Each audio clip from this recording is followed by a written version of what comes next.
ഭാര്യ പറഞ്ഞു, വരിക്കപ്ലാവിൽ ചക്ക പഴുത്തത് അണ്ണാനും കാക്കയും തിന്നുന്നു.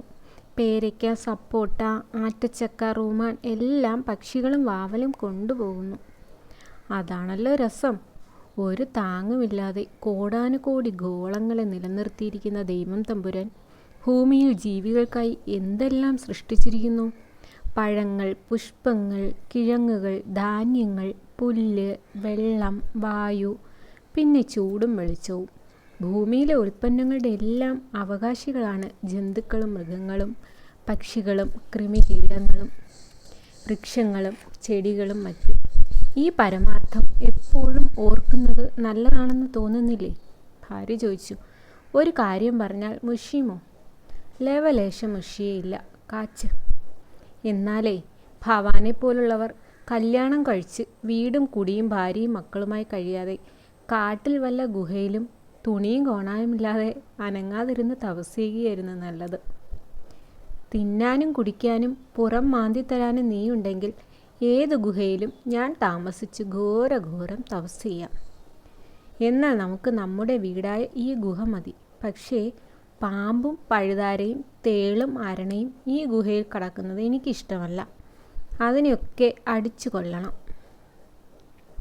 നിന്റെ അഭിപ്രായത്തോട് യോജിക്കുന്നവരുടെ പ്രവർത്തനങ്ങൾ ഞാൻ കാണുന്നുണ്ട്. 500 കൊല്ലത്തിനകത്ത് ഈ ഭൂമിയിലുള്ള സർവ്വ ജന്തുക്കളെയും പക്ഷികളെയും മൃഗങ്ങളെയും എല്ലാം മനുഷ്യർ കൊന്നൊടുക്കും. മരങ്ങളെയും ചെടികളെയും നശിപ്പിക്കും. മനുഷ്യൻ മാത്രം ഭൂമിയിൽ അവശേഷിക്കും. എന്നിട്ടൊന്നടങ്കം ചാകും. അത് സാരമില്ല, അന്നല്ലേ. ഇപ്പോൾ എണീറ്റ് വന്ന് ആ പഴുത്ത ചക്ക ഏണി വെച്ച് കയറി ഇങ്ങിട്ട് താ. ഞാനും എൻ്റെ മക്കളും മക്കളുടെ മക്കളും പശുക്കളും തിന്നട്ടെ. പക്ഷികളെ, അണ്ണാനെ ക്ഷമിക്കുക എന്ന് പറഞ്ഞിട്ട് ചക്കയിട്ടു. ഭാര്യയും മക്കളും ഭർത്താവും മക്കളുടെ മക്കളും കുശാലായി തിന്നു. പശുക്കളും തേൻ പോലുള്ള പഴം. ദൈവം തമ്പുരാന് സ്തുതി. ഭാര്യ പറഞ്ഞു, ചുമ്മാ ഇരുന്ന് കൊതുകിനെയും തേളുകളെയും പാമ്പുകളെയും മറ്റും പറ്റി ചുമ്മാ ചിന്തിക്കാതെ നമ്മുടെ വീടും പറമ്പും ശരിക്കും നോക്കണം. പക്ഷികളുടെയും മൃഗങ്ങളുടെയും കൊതുകിൻ്റെയും മൂർഖൻ പാമ്പിൻ്റെയും ഒക്കെ കാര്യം ദൈവം നോക്കിക്കൊള്ളും. ഒരു കാര്യം അറിഞ്ഞോ? വീടിന് പുറത്ത് ചുമരിനോട് ചേർന്ന് ചോനലുറുമ്പുകൾ കുഴിച്ച് കുഴിച്ച് പാർത്തു തുടങ്ങിയപ്പോൾ ഞാൻ തീ വച്ച് നശിപ്പിക്കാൻ തുടങ്ങിയില്ലേ, അപ്പോൾ തന്നെ എന്നെ വിലക്കി. ആ ഉറുമ്പുകളെല്ലാം ഇപ്പോൾ വീട്ടിനുള്ളിലാണ് താമസം. വീടിൻ്റെ മോന്തായം മുഴുവനും ചിതൽ തിന്നു തീർത്തു. ഉറുമ്പിനെയും ചിതലിനെയും കൊല്ലണം. ഹിംസ എനിക്ക് വയ്യ. നമ്മെ ഉപദ്രവിക്കുന്നവരെ നമ്മളും ഉപദ്രവിക്കണം? അത് വേണ്ട. ദൈവം തമ്പുരാൻ എന്തു പറയും?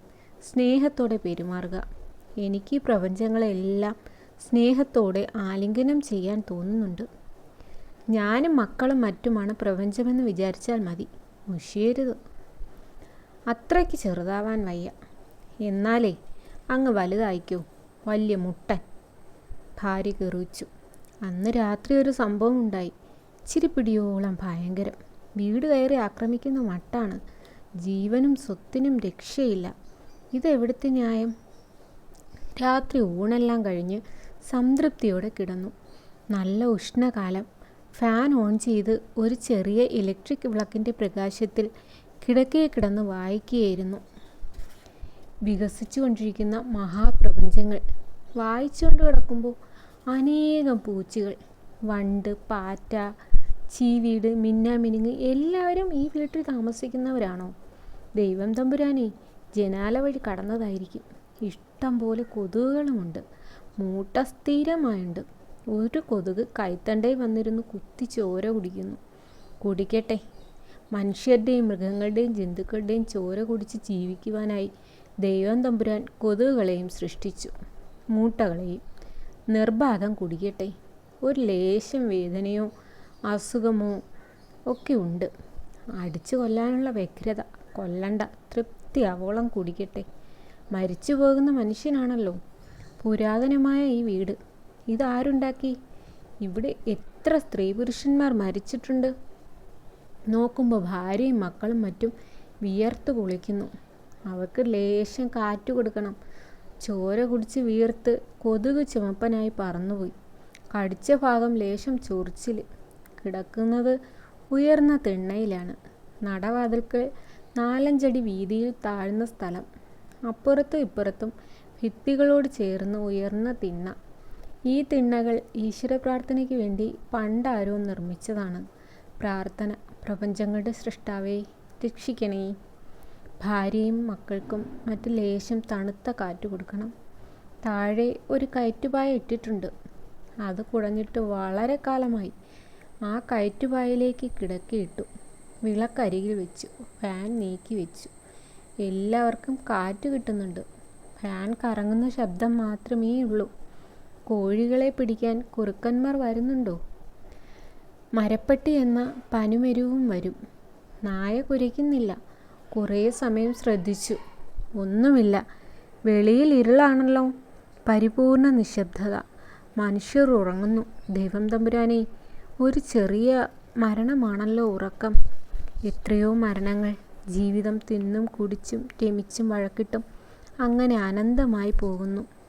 മനസ്സു ചുമ്മാ, വെറും ചുമ്മാ. ദൂരെ ചന്ദ്രൻ്റെ ഉപരിതലത്തിലെത്തി. കുണ്ടും കുഴികളും കുന്നുകളും പാഴ്സ്ഥലങ്ങൾ. വൃക്ഷങ്ങളില്ല, പക്ഷിമൃഗാദികളില്ല. നിശബ്ദത നിറഞ്ഞ മഹാശൂന്യത. എങ്ങും കറുത്ത ആകാശം, മിന്നിത്തെളിയുന്ന നക്ഷത്രകോടികൾ. ചന്ദ്രഗോളത്തെ ദൈവം തമ്പുരാൻ എന്തിനു സൃഷ്ടിച്ചു? അല്ലെങ്കിൽ ഈ പ്രപഞ്ചങ്ങളെ തന്നെ എന്തിന്? പെട്ടെന്നൊരു ഈച്ച പുസ്തകത്തിൻ്റെ താളിൽ വന്നിരുന്നു. കടുകുമണി. നീല ചിറകുകൾ. എത്ര സുന്ദരമായി സൃഷ്ടിച്ചിരിക്കുന്നു! ദൈവം തമ്പുരാൻ്റെ സൃഷ്ടികളായ സൃഷ്ടികൾ ഓരോന്നും പരിപൂർണ കലാസൃഷ്ടികളാണ്. ഫാൻ മനുഷ്യൻ്റെ ഒരു കലാസൃഷ്ടി. വലിയ അനുഗ്രഹമാണെന്ന് പറയാം. ഇലക്ട്രിക് വിളക്കുകളും അതുപോലെ തന്നെ.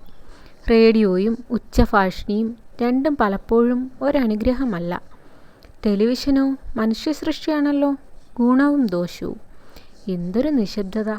കുറുക്കന്മാരുടെ ഓരി കേൾക്കുന്നില്ല. നിശബ്ദതയിൽ സംഗീതമുണ്ട്. വിളക്കണച്ചു. ആദിമമായ ഇരുട്ട്. ക്രമേണ ഉറങ്ങി. പെട്ടെന്നൊരു വേദന. സൂചി തീയിൽ പഴുപ്പിച്ച് കുത്തിക്കയറ്റുന്നത് പോലെ. കൈത്തണ്ടയിൽ മാംസളമായ ഭാഗത്ത് തൊലി ഉരിഞ്ഞ പച്ച മാംസത്തിൽ തണുത്ത കാറ്റ് കൊള്ളുന്നത് പോലെ. പുകച്ചിൽ, നീറ്റൽ. കണ്ണുകൾ തുറന്നു. ഇരുട്ടിൽ തപ്പി ലൈറ്റിട്ട് ഭാര്യയെ വിളിച്ചു. ഭാര്യ ഉണർന്നു.